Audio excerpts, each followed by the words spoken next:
never shared my secret with any soul. You've had these spells since childhood. Tell me what you can from the beginning.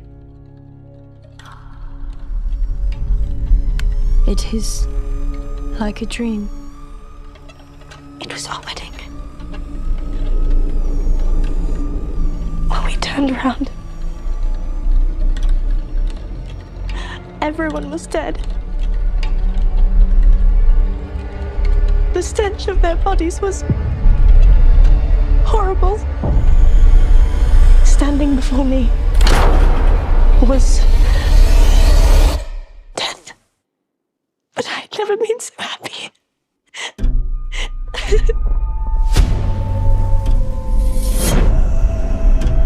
This creature is a force more powerful than evil.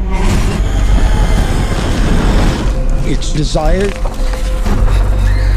is to consume all life on Earth. Only you can redeem us.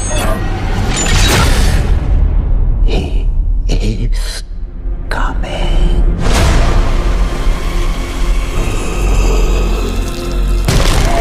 There is a devil in this world, and I have met him. But you could never please me as he could.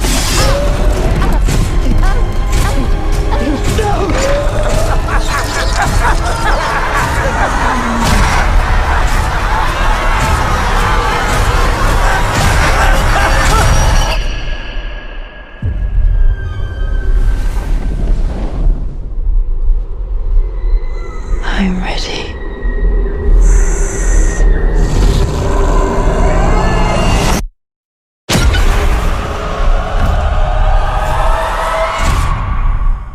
Boom, there you go. That was a trailer for NOSFERATU arriving in theaters Christmas Day. Your big present is a big, evil, weird guy with like claws. What's going on? I'm KAYFABEYBABY, the nerds rule the world. Joining me to talk all things NOSFERATU is of the NRW, my pal Heather Hertz. How are you, Heather? Dealing, surviving. Yeah. as we head into the apocalypse, that will be 2025. And of course, my pal from the movie review, Scream, Comments, and Film Threat, good old buddy, Anthony Francis. How are you, sir? I'm doing great. Glad to be back. Glad to be on with Heather for the first time. Yes. Oh, it's our first collab. Excited. I feel so good because I love you both. So it's awesome to have you both on.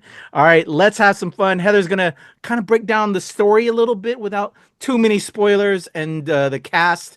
And then we'll all chat on this NOSFERATU. Here we go. Absolutely. He sends it to me because he knows that I'm not going to say anything spoilery, and instead of cutting him off and saying that he's just doing all the spoilers. All right. Anthony knows. NOSFERATU, probably one of the most original horror films dating back to 1922. The unauthorized adaptation of Bram Stoker's 1897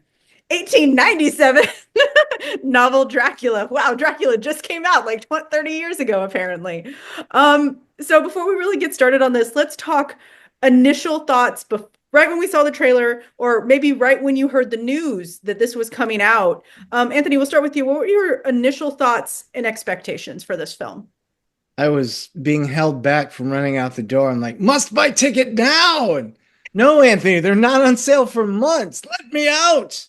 I'm a huge Eggers fan, and I was very, very excited for this. At the same time, it's kind of a how dare they, because of the original is just such a masterpiece. But yeah, no, I was very excited when I saw the trailer. I was stoked. I was like, when Marvel fans see the new Captain America trailer, as was I with NOSFERATU. Creepy, what about you? So, I haven't seen Robert Eggers' work until this film. I know Heather or Anthony's probably like, that's blasphemous because you seem like you're an Eggers fan. Yes, Eggers. Anthony's moving to the side right now. Oh, no, I was leaving. He was just quitting. He was just like out. So I will be a good film creative and headache and critic, and I'll try and go back. I'll go back, Anthony. I'll go check out The Witch. Any other what would you say is the top 3 Eggers projects thus far? Besides The Witch, The Witch, besides it, sorry. The Witch, The Northman, and The Lighthouse. Okay. Northman's Oh, The Lighthouse good. was the Pattinson one? Yeah. Oh yeah, that's right. I've been meaning to. Okay, Lighthouse was the first one that kind of like, okay, I need to check it out. But The Witch, I know I've heard a lot of people. You got to check out The Witch. Okay, so diving into this, when it came announced, it wasn't Eggers that grabbed me as everybody else did. It was because Nosferatu, as we all know, as film people, that's like one of the OG Dracula-esque type projects, black and white. The imagery is, as Heather's backdrop shows, just stark, amazing. And inspired so many of us. So I was familiar with that. And so hearing that there's remake was happening with the talent involved, I was all about it. Not running out for the tickets yet, like Anthony was, but I was excited. So yeah, those were my initial thoughts. I was kind of in between these two. Lighthouse is the reason why Pattinson was. That's why, if you'll ever wonder why I was just like, he's going to be a great Bruce Wayne. That's the movie. He is amazing. Y'all don't understand his talent if all you've seen is Twilight. All right. Anyway, getting into it, let's talk about the actual movie itself. It was directed by Robert Eggers, if you haven't heard his name 14 times already. And it was inspired by Henrik Gillen's film. And of course, the original of all original, Bram Stoker. This was the basis of the 1922 silent film. So we have to give him his dues for this film. It features Lily Rose Depp as Ellen Hutter, Nicholas Hoult as Thomas Hutter, Bill Skarsgård, who we will be talking about, as Count Orlok, Aaron Taylor Johnson as Frederick Harding, Willem Dafoe, the amazing, the one and only, as Professor Albin Eberhard von Franz. I can't do accents. Don't get mad at me. Emin Corrin as Anna Harding, and Ralph Ineson as Dr. Willem Severs. And then, of course, Simon McBurney as Knock. There is a huge cast. Even though this seems like a very small cast, it's a very small purview. This is actually a very large cast with a lot of small parts that make up an important story. So shout out to everyone who worked on this film. It was, if anything, beautiful. That is the cast. The film itself is a pretty simple one. It's a vampire story about letting in the demon and seeing how that impacts those around you. That might include the fact that there's a plague that's overshadowing everybody. In it, Ellen has accepted in the demon to her soul and to her heart, and how that impacts all of those around her. Is it good? Is it bad? Who is she in reality, and how did she bring upon this demon? With that, we have Nosferatu hiding in a castle, just waiting to come to Germany. And yes, waiting to come to Germany. Is that right? That's right. Yeah. Sorry. Brain farting. It's been a long week already, guys. And then he comes in and he does what a vampire does. They are hunger, they are thirst, they are passion. And that's kind of the whole plot. I know that sounds kind of crazy. There's beauty in their story, but if I go into any more detail, I will be giving it away. And we want y'all to see this movie. No matter the perspective of any of us in here, we do want y'all to go and experience this film for yourselves. So with that very quick plot, I'll go backwards. KAYFABEYBABY, when you saw this movie, first thoughts walking out. Atmospheric. I think I also put that in like my radio, like quotes top, take. Hot take or whatever, right? Atmospheric, the visuals, to me, the blueprint of what this type of film should be, a vampire film. I thought just the visuals are outstanding. The cinematography, I gave it, Roberts, Anthony, and our pal John, I gave it a nom for the CCA noms for some of the best cinematography. Just the visuals, the camera work were just outstanding. Production design, just everything just was it. You didn't want to take your eyes away from the screen. It was that beautiful. The sound was amazing.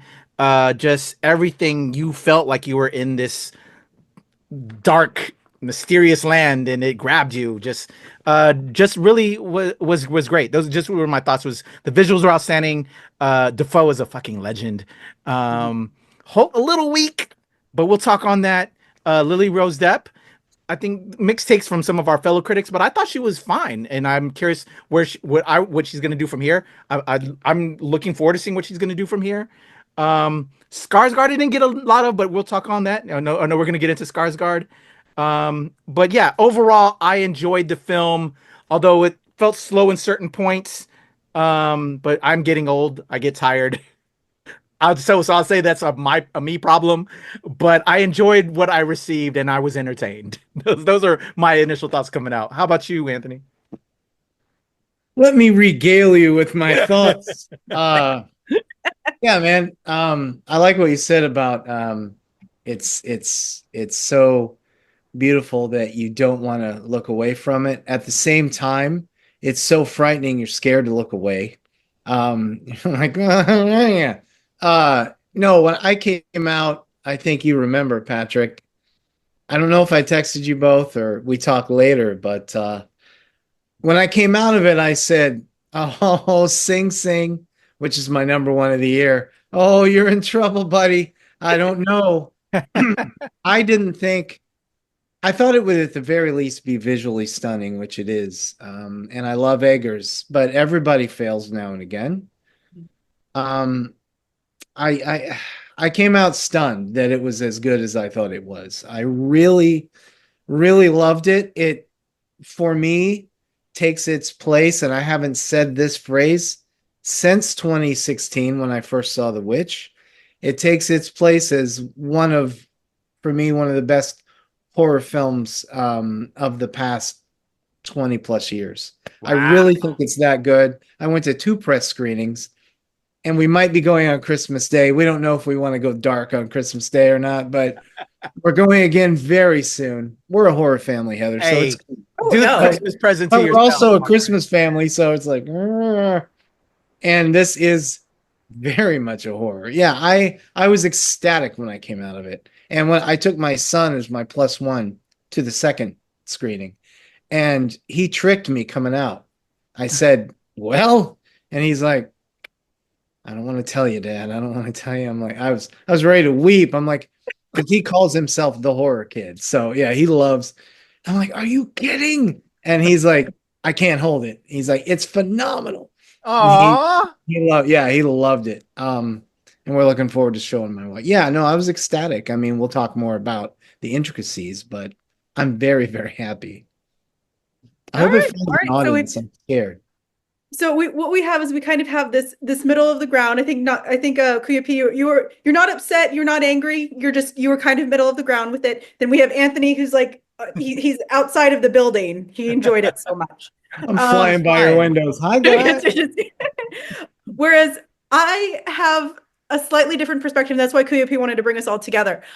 This was easily one of my top 5 films of the year in anticipation. I have been waiting for this movie for a long time. They were hinting at it since like 2019. They finally announced it, I believe, at the end of 2021 or beginning of 2022. I can't remember.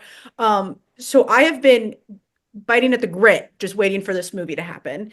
And we tell you on this channel all the time, you should never walk into a movie with expectation. You should never, ever walk into a movie with any expectation, because no matter what happens, you will walk out disappointed. I have been waiting for this movie so much. My expectations were too high. And with that, I don't want to say I was disappointed. The movie was beautiful. The acting for the most part was great. But because I went in with such expectation, with such high hopes, I don't think anything could have hit that.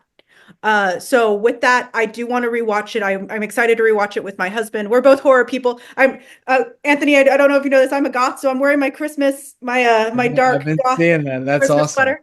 That's We're horror people, and of course, we also love British stories, which they are ghost stories. Christmas is ghost stories, so hey, you got both in one. I cannot wait to rewatch it with my husband and go in with a little bit more of a realistic expectation and watch it with eyes afresh. So with that being said, I think we kind of hit the full gambit. We have someone who's about it, someone who was excited to see it, was a little disappointed, but doesn't mean that I didn't enjoy it. And then we have someone who thoroughly enjoyed it in this group. So let's really start getting into the nitpickiness of it, and let's talk the acting. KAYFABEYBABY kind of mentioned Hoult was easily the weakest in this, but let's get a bigger perspective. Anthony, who was your strongest in this film, and who was your weakest? Depp. surprised me because she is strongest. She has yet to impress me. I mean, I see her in a movie. She's all right. She was there. I've been told movies that she's been in that I've seen. I'm like, oh yeah, that was her. I didn't, she doesn't leave a lasting impression. I really thought her performance in this is ridiculously good. I think that she gets to, I said this in my review, she gets to the physicality of what is happening to her, at the same time getting to the soul of this person who is just literally being killed, murdered from the inside. Excuse me, everyone. I think she's incredible. I really do. If I were on the Academy, I would give her a little check mark, and I would like to see her get a nomination. It hasn't been the greatest year for lead performances of either sex, but there are some great ones. I'd like to see her find her way in, but for the Academy, horror is always, oh yeah, and the horror stuff, and they don't, Yeah. So makes me worry about anything beyond technical nominations for Nosferatu. But I think she's the strongest of the film. I tie her with Skarsgård, but I'm sure we're going to talk in depth about him later. If I had to pick a weakest, it's Aaron Taylor Johnson. Okay. Johnson. Yeah. I like him as an actor. There are times I love him as an actor, and I'm always excited when I see he's in a project. And I'm not saying he isn't good here. He's very, very good. But I mean, I think everybody is. So I'm reaching when I say him. And I don't think there's a weak performance, but if gun to my head, it would be him, because there are times when I wanted him to, get a little stronger with the emotions because of certain moments that I can't speak on. So yeah, he's my choice, but not, doesn't make any sense. He's my choice for weakest, but there's no in my opinion, weak performance to pick. No, it's you would have liked to see, so it sounds like you would have liked to see him go more in depth into the acting, like just really got more into the headspace. Not that he didn't, you would just like to have seen more of the headspace. Yeah, I mean, he was a little stiff at times, just a few scenes. And I know he's a posh shipping magnet, but magnet. So maybe the script or the character dictated the differently. ships come right to him. Yeah, but no, yeah, he was a little too stiff at times, even in his final scene. Still a little, just let, whereas I'm comparing it to Lily Rose Depp, who is just from head to toe, just pulsating her performance. It burns out of her, explodes sometimes, and his is just a good performance. So that's my choice. All right, KAYFABEYBABY, what about you? Yeah, I was. I don't know if you heard me, and my apologies. I didn't want to talk over you, so I think I might have brought it down. That for you. So what I was gathering from you, Anthony, and I would probably say the same for my low point, was that the script dictated probably differently of the actor, and so of Aaron Taylor, because he's like this shipping magnet. That it was more so not him, but more so the script dictated him to act differently. Because I would say that. I'll start with my lowest point, as I said earlier, Nicholas Hoult. I love Nicholas Hoult, and I had the pleasure of speaking with Nicholas Hoult.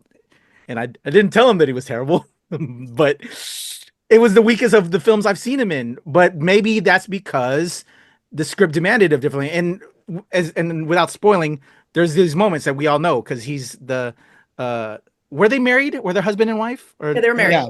They were technically on their honeymoon period. Yeah. Oh, okay.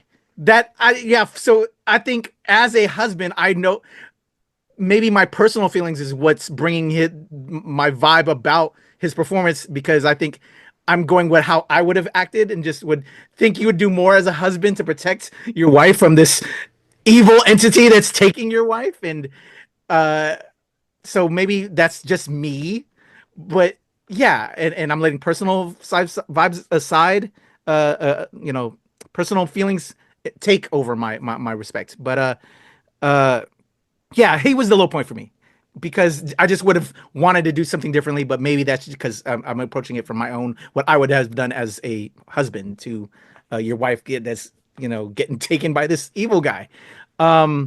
And the I would echo Anthony. Lily Rose Depp surprised me. You know, I'm sure like you, Anthony, we've seen a lot of projects with her, but she stood out and she gave with this performance. Love the ending. I'm curious if we're gonna talk about, but we don't also want to spoil. If we can talk around it, because I'm really curious both of your thoughts on the ending. Yeah. So those would be my in regards to the low point, high point in regards to the cast. Maybe what we'll do is we'll do what we've been doing lately. It's we'll cut this and then we'll do a post credit and we'll talk about the end. Spoilers. Yes. I will say one thing real quick. Excuse me, Heather. But anybody who knows Nosferatu, there's been two of them, the 22 version by Murnau and then Herzog's 79 remake. They both end the same way. So, and then now, anyway, I don't know.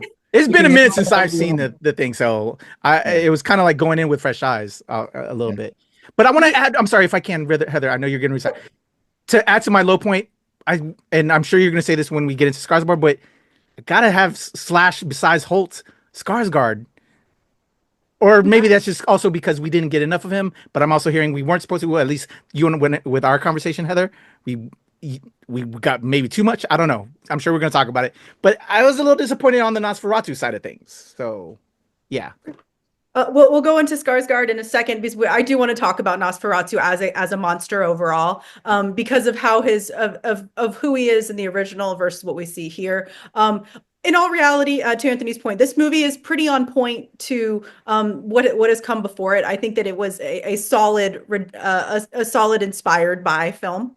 When it comes to acting, I'm going to say Hoult as well. I'm a huge Hoult fan, but there are moments in the film where you just don't see him give off the emotions of true fear, of true anger.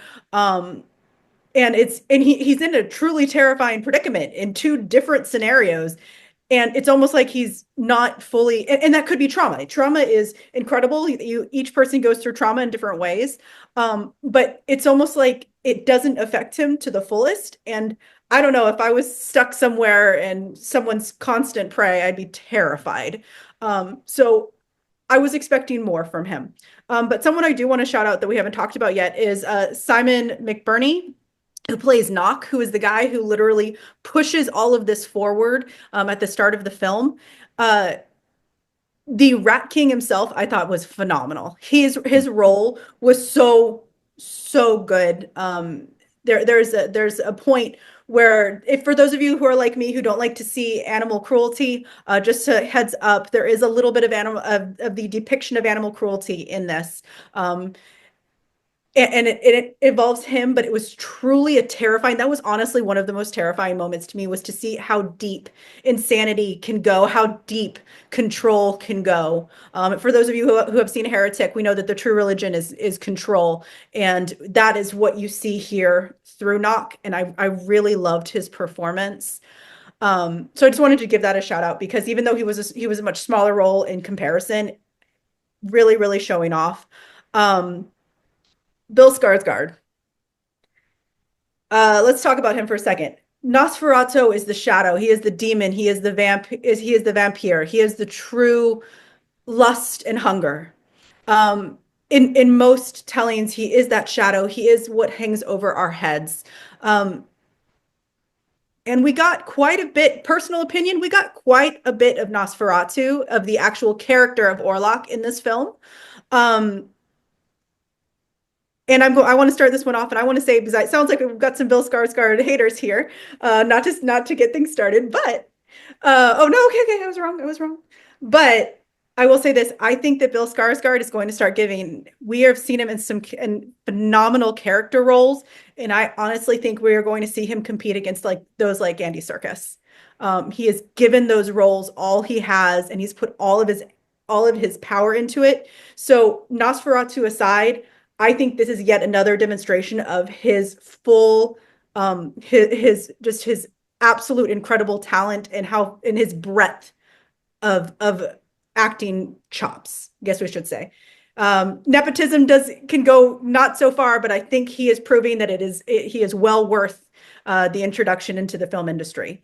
My opinions. All right, Anthony, You made a statement, so I thought you were kind of against him for a second there. So I'm curious as to what your thoughts are now, because I was wrong. What did I say? I didn't mean to mislead anybody. No. I felt I misled too. My apologies. And by the way, when I stood up earlier, I thought you guys were going to hate on him too. That's why I'm leaving. No, I misunderstood you guys as well. I think he's incredible. I think I agree with you, Heather. We get just the right amount of Nosferatu. And what I love about how he's shot for most of it, he is the shadows.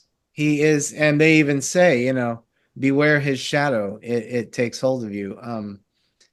You see him in silhouette. Some of the best shots in the film are him in silhouette. And then you just see kind of his eyes and the hint of his face, and you're like, wait, what is that, a nose? And then when he comes full on, and they don't ever go, full lighting on the guy. And I think that's the way to, except in a moment, that's the way to go. I think he is incredible. I really do. He worked with an opera singer / coach to drop his voice a couple octaves to get that incredible voice that I have been annoying my wife with since I saw the film.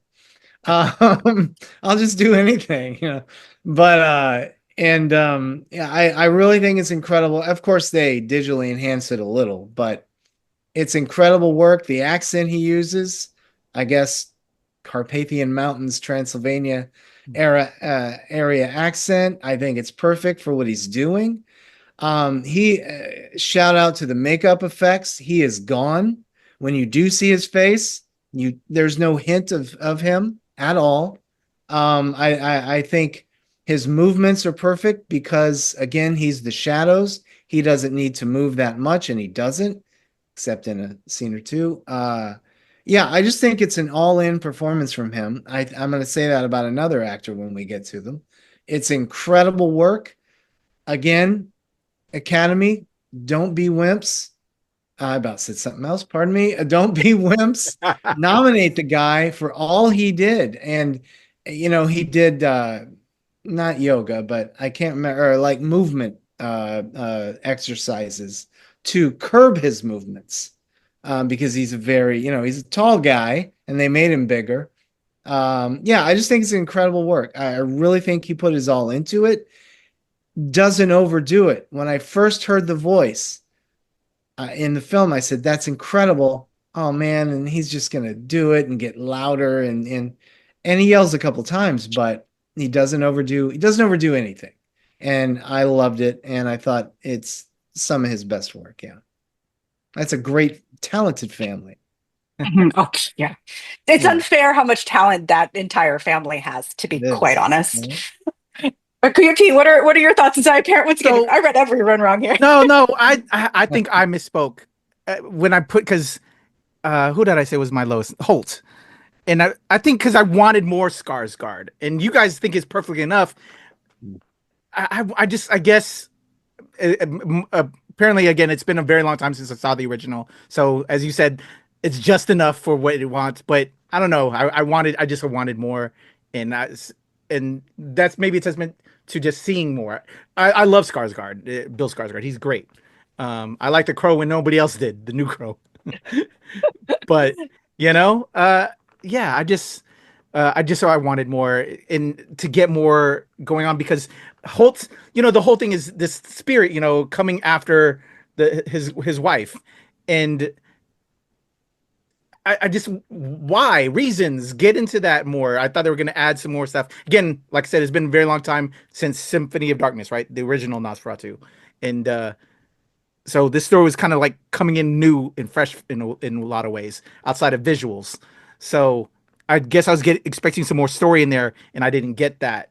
And I was thinking having Skarsgård in there would have given me some of that. But I don't know. You guys have me rethinking myself. Like, what's wrong with me? Like, Anthony loves it. And Anthony and I agree with a lot of different things, as I do with Heather. So you're making me question my whole reality right now. But No, what Well, I think what yeah. we're doing is, and there's so much elements, there's so many elements to this where what you want to do is you want to bring in a story that interests you enough to go and look for new information. The amount of people that I hope go back and watch the 1922 silent film, that watch the late 70s remake. That's what I'm most excited about with this movie, is that we have a whole new group of cinephiles come up from this remake. That is what I love about film. Because what'll be great is to hear the other conversations. It's, to me, there might have been a little too much Skarsgård himself, because I would have liked more Shadow. Though, to Anthony's statement, the cinematography in this film and how they shot him in particular is amazing. The first time we actually meet him in person is incredible. Like you're sitting here from 14 different angles trying to figure out what he looks like, and it's amazing. All right, and I think so. So to go into one last piece of this, and because we really haven't talked about the scenery, which, even though KUP mentioned that it's very atmospheric, they picked the perfect locales. The costumes were great. The makeup was on freaking point. We might talk about that a wee bit at the end because that's a little bit spoilery. So once again, watch after credits. But if you've seen it, but I think who Anthony was talking about is we need to chat up Willem Dafoe. Do we need to do that, Anthony? Is that who you were mentioning? He's the other all-in guy. Yes. Okay, go ahead. I'll let you in. Go ahead. All right. Yeah. Willem, my love, I have been on board with this guy since, I don't know, Streets of Fire in 1984. I mean, I wasn't around then. Sure. I color this gray. Yeah, in a weird way, I'm going to compare him with Denzel Washington in Gladiator 2. I thought Denzel Washington was a lot of fun in Gladiator 2, but he was just like, yeah, whatever, I'm going to do this. Yeah, this isn't The Godfather, so blah. I was afraid Willem Dafoe was going to do that, i.e. Anthony Hopkins in Francis Coppola's Dracula. I'm one of the few who doesn't like that. But visually stunning. He didn't. He goes right there and doesn't break through the ceiling. He does a couple of things that we laugh at. Schnapps. But he doesn't. He is an eccentric professor who deals in the occult. I mean, what do you want him to be? Yes, and I think there's a vampire. No, he's got to be, eccentric. I thought he was fantastic. He knew when to pull it back. He knew when to go high, and he never goes high, but I think it's another incredible performance in this film. And he's, of course, one of the great character actors. And he does another great job here as the Van Helsing role. Yeah. Absolutely. I appreciate that he doesn't go over the top. That is what, because even though I was loving the movie from scene to scene as we started making our way to the finale, I'm like, oh man, he's gonna, even in I'll just say the fire moment, it may be accused of over the top, but it's not. He's making a declaration of war, basically, and that's all I'll say. And I think it fits perfectly. I loved him in this film. Yeah. KUP, do you want me to give my opinion, or do you want to go first? Oh, I'm ecstatic with Dafoe. He's legendary. Again, I watched a film last year. Was it last year or the year before that, Anthony, where we just watched him sit in a room and slowly lose his mind? Oh, the art film, the art movie heist film. Mm-hmm. Yeah, it was last year. That was like the film, but he was all right. Oh, you didn't like the film? No. Oh my gosh. I don't even Dafoe could be sitting in a room. Basically, that is just what I'm trying to say. Dafoe can do anything, and I will watch it, and he will make it entertaining. And no, I thought he was outstanding. Along with Lily Rosette, my two favorite parts of performers in the film. Yeah. Yeah, and it has nothing to do with the fact that he got to talk to Willem Dafoe at all. No. There's no bias at all. What I love is that he plays this, and one of the things that, to Anthony's statement, one of the things that was really interesting about these time periods in the 17 and 1800s was the insanity of women. A lot of it is, we just don't believe that women are are, you know, actually having a problem. They're just insane. Let's just throw them in an insane asylum. And Dafoe plays the character that wants to believe women. He wants to believe something is truly happening, and he's going forth with that, and he's making a clear statement of, this is why I believe her, and this is what the studies I've done, and I have facts and evidence. And when you have evidence behind you, that's called science. Looking at all of you, when there's science. Anyway, believe science. But with that being said, I love Willem Dafoe. He's always been that kind of guy who takes the roles that he wants and he just takes it to heart, and it's an absolute blast to watch. Just like I could watch that man eat cereal and read the newspaper. I really, really could, because you know that he'd go all into it. But I am totally here for Dafoe's. I'm going to pick whatever role I fucking want, and I'm going to have a blast with it. So if there's anything that you walk away from this movie, it is a artsy Willem Dafoe, he's just having fun film. That's all. My personal opinion. It is a little bit hoary. I don't know if it's as hoary as, I don't agree with Anthony so much. It did not scare me. I wish it scared me a little bit more. I wish it was more horror. It was more suspenseful. But that doesn't mean it's not horror. I just wish there was more for me. I wish there was a little bit more blood and a little bit more gore. A lot of horror in this thing. A lot of am I that used to it by now? No, I think we're all horror peeps here. Yeah, we all. I'm jaded. Like levels I wasn't of horror scared by it. It didn't scare me. I'm just saying, for the uninitiated, it's probably going to terrify them. Absolutely. Oh, sorry. Go ahead. No, go ahead.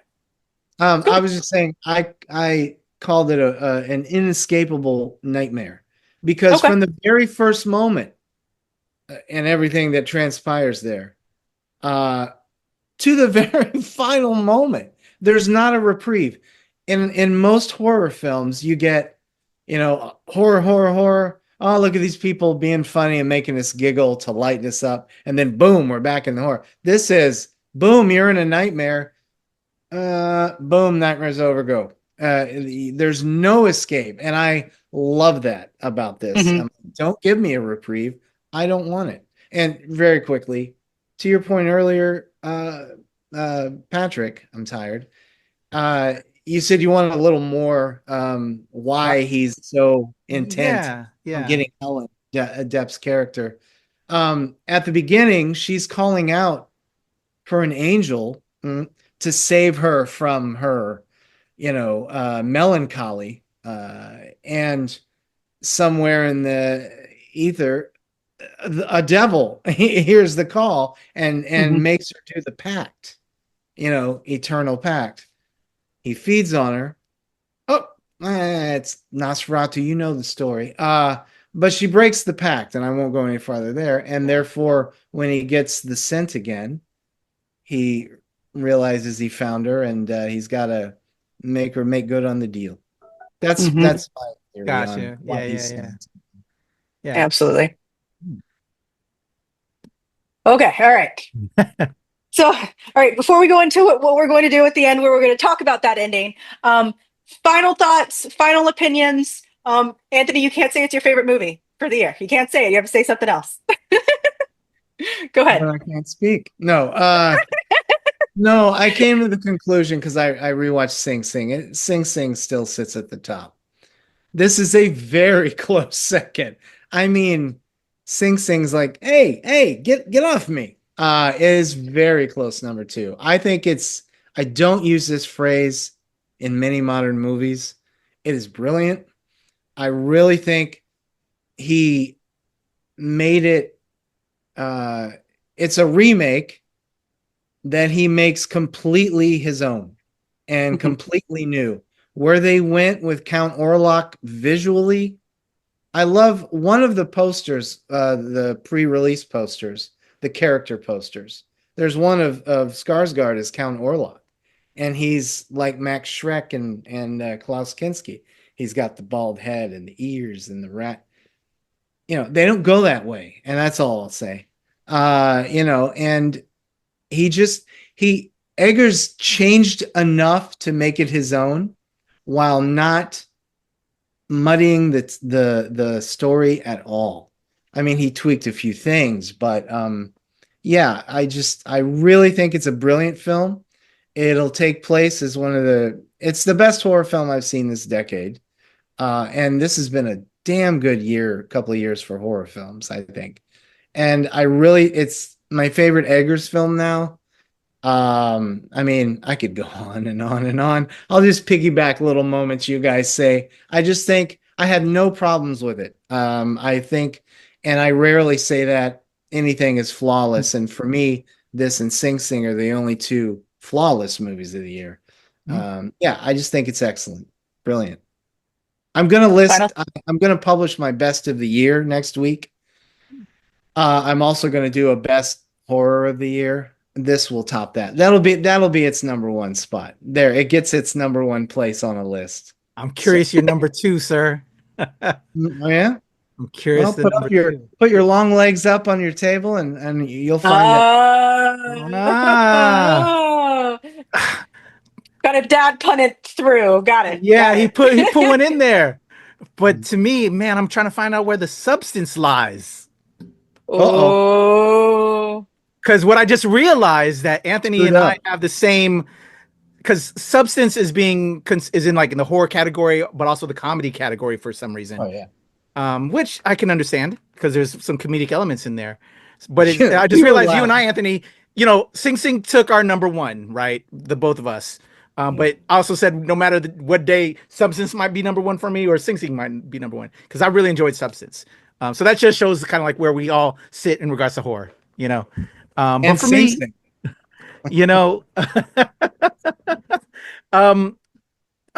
one of the things I remember what I said when I gave also my thoughts on the radio and everything. Atmospheric is just a key word for me with this film. It's just so atmospheric. The visuals, and I think to add to the atmospheric, the visuals grabs you by the throat like a vampire and stays with you the entire film, even after. The visuals that Robert Eggers gives us, the cinematography is just, I couldn't keep my eyes away. As a creative, as a filmmaker, setting up shots, thinking about shots, it's such a beautiful fucking film. And the performances work. And yeah, while I have my problems with like runtime and certain dead moments, I feel that, again, maybe that's just because I'm getting old and I get tired easily. But yeah, but I enjoyed the film. Yeah. So yeah, that's where I end up. Great film, highly recommend.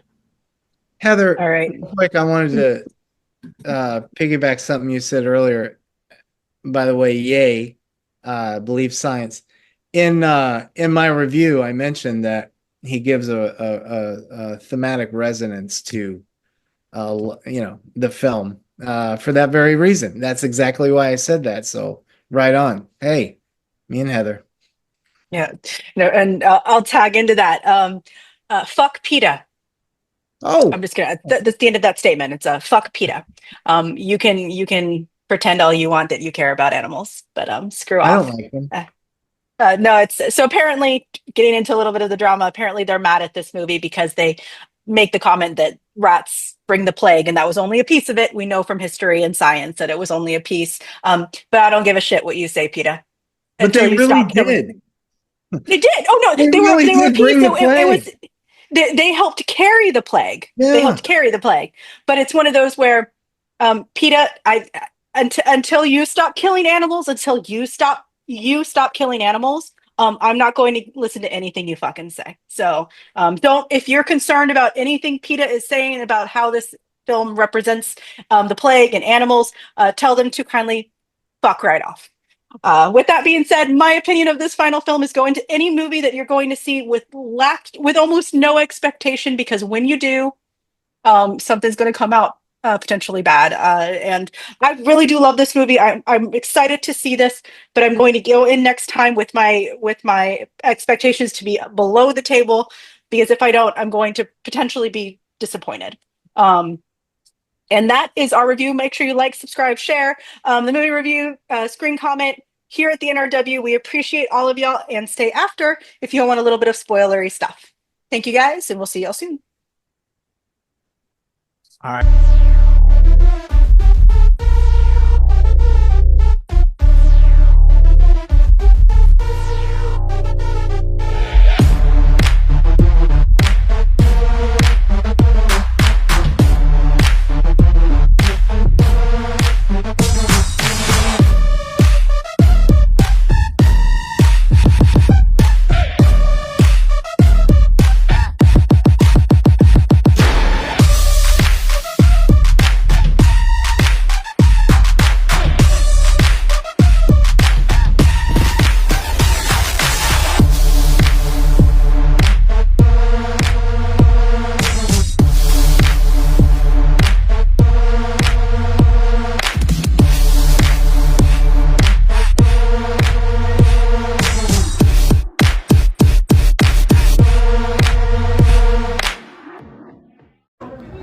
What's up, y'all? Your boy KP and my pal Heather Hurt.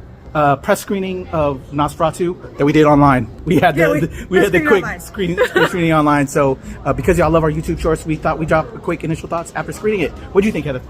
This is one of my top 3 picks of the year, and I wish it lived up to that expectation. What does she mean by that? Stay tuned for a full review. We'll talk all about it. For me, keyword atmospheric. It really gave you that vampire thrilling atmosphere. Classic artsy vampire. Yes, the shots were dope. Everything looked good. Dafoe killed it. Lily Rose Depp, I think, also killed it.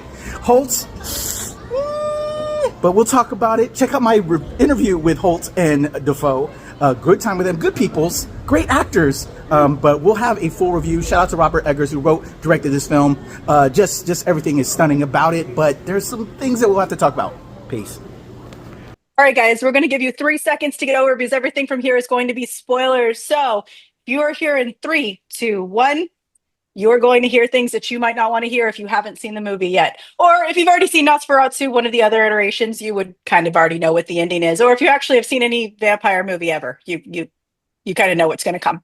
All right, so KAYFABEYBABY wanted to talk about the ending where we see Ellen give her life up for the one she loves, because she was the one that made the pact with the demon, so she is the one that has to complete the pact and give it to her. All right, opinions, spoil away. Anthony, what were your opinions of the end of the film? That was excellent. I'm an echo chamber.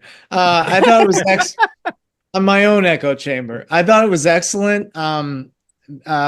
It's weird, but I think to this day, Herzog did it the best in his 1979 remake. But I love the fact that, to quote the original King Kong, "'Twas beauty that killed the beast." He sees in all versions, he sees the sun, the first cock crow, as Dafoe says.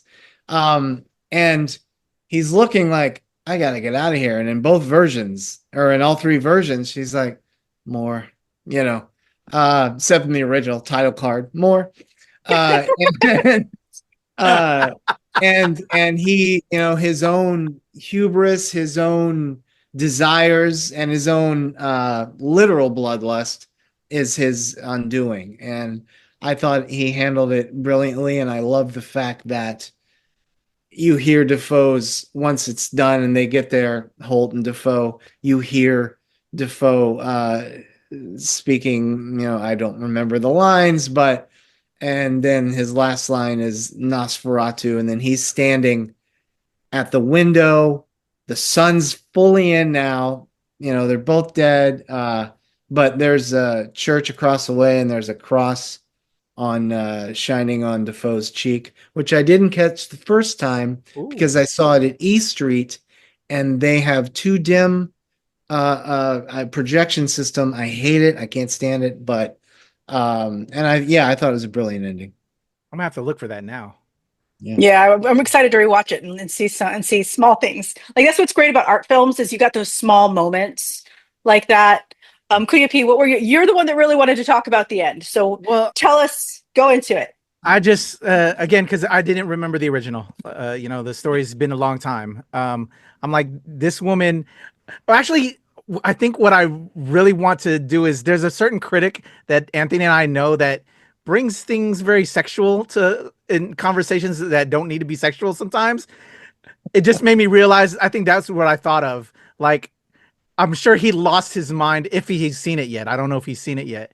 That this woman killed NOSFERATU with the power of her vagine, and technically, yeah. I mean, that just made me laugh inside. And no, I thought it was a great ending, but just for the non-acquainted with NOSFERATU, kind of like me, that it's been a long time since seen it, that just saw that ending, I'm like, okay, yeah, let's go.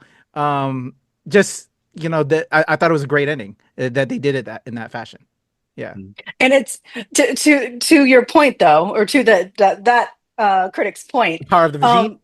The power of the vagine, the power of lust, the power of want, the power of need, that actually cycles back to the beginning, to the opening, where we see that what she wants is she wants compassion, she wants touch, she wants feel. That's something that Ellen makes clear throughout, or at one point is the reason that she reached out for this spirit to begin with, is because she wanted something that her parents and her family, that those around her were not willing to give her. And instead, what she got back was basically a horny vampire.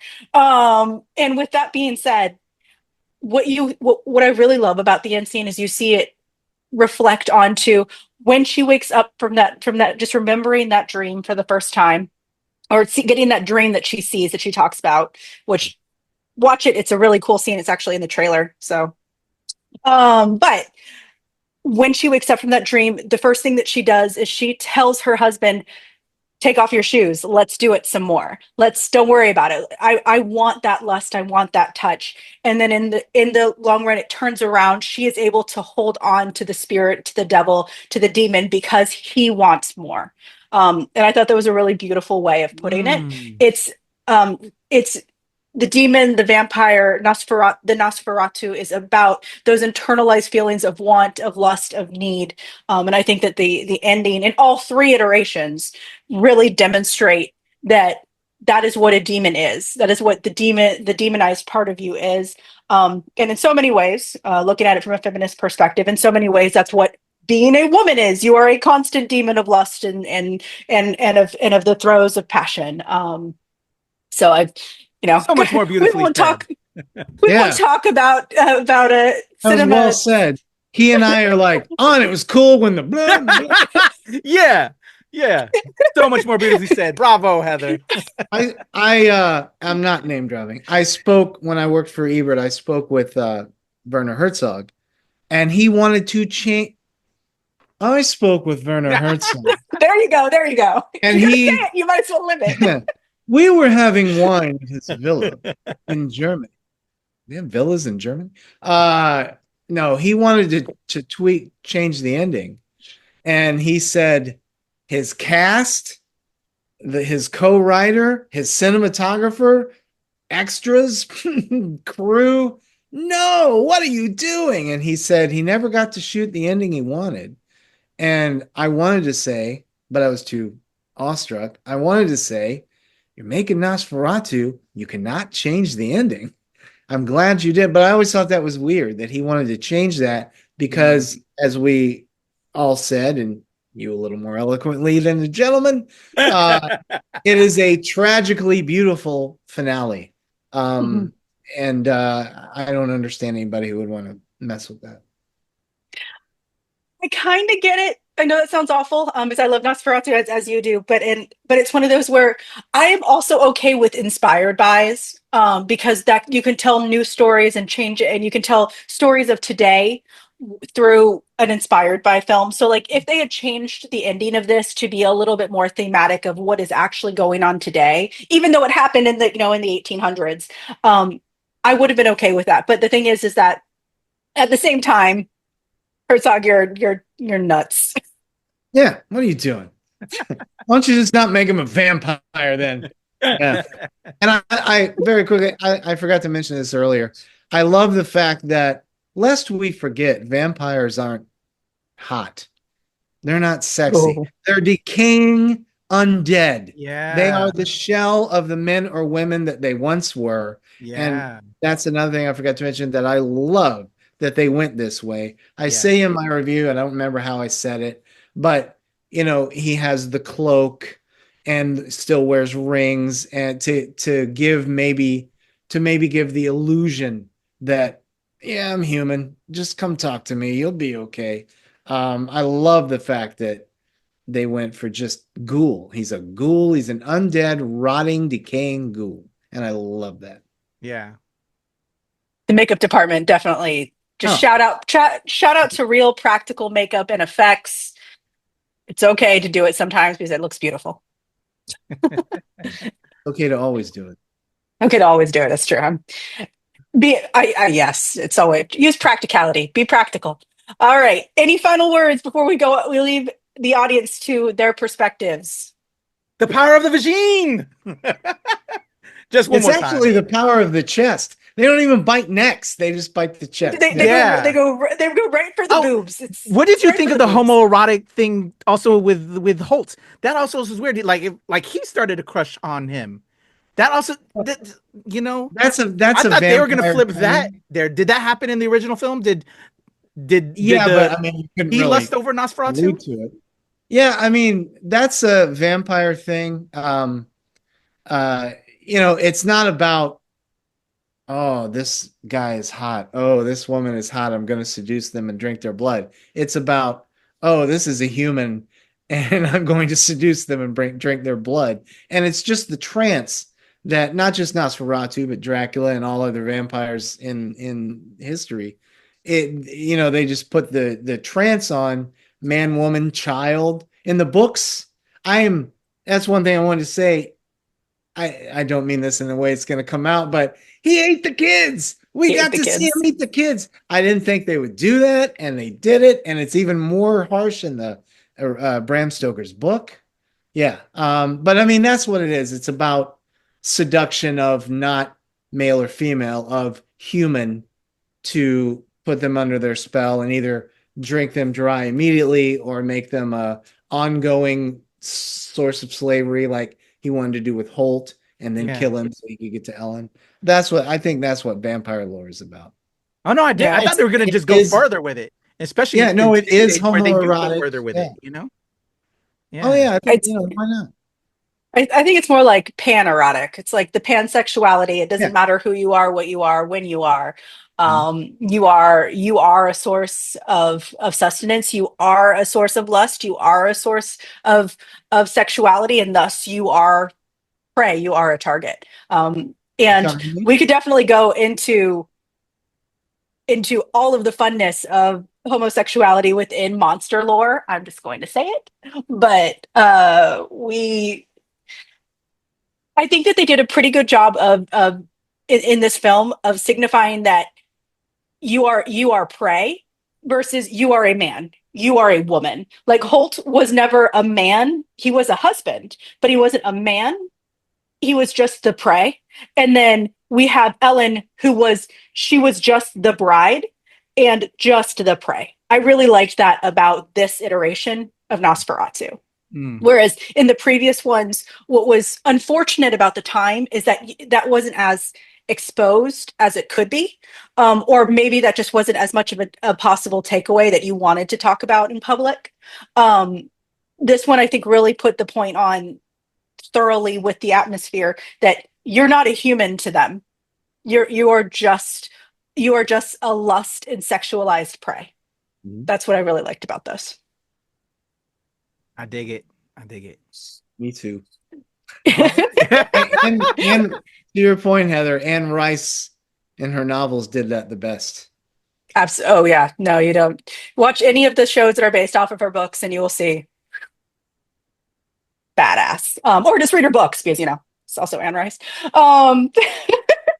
All right, guys, thank you all so much. Once again, like, subscribe, share. If you have a different opinion, if you think we are entirely wrong and the movie was awful, or if you think that we didn't enjoy it enough and we should say more nicer things about it, or if Anthony didn't get enough chance to have his echo chamber, tell us in the comments. We greatly appreciate it. Thank you all for your time and have a wonderful holiday season and a happy new year. All right, there you go.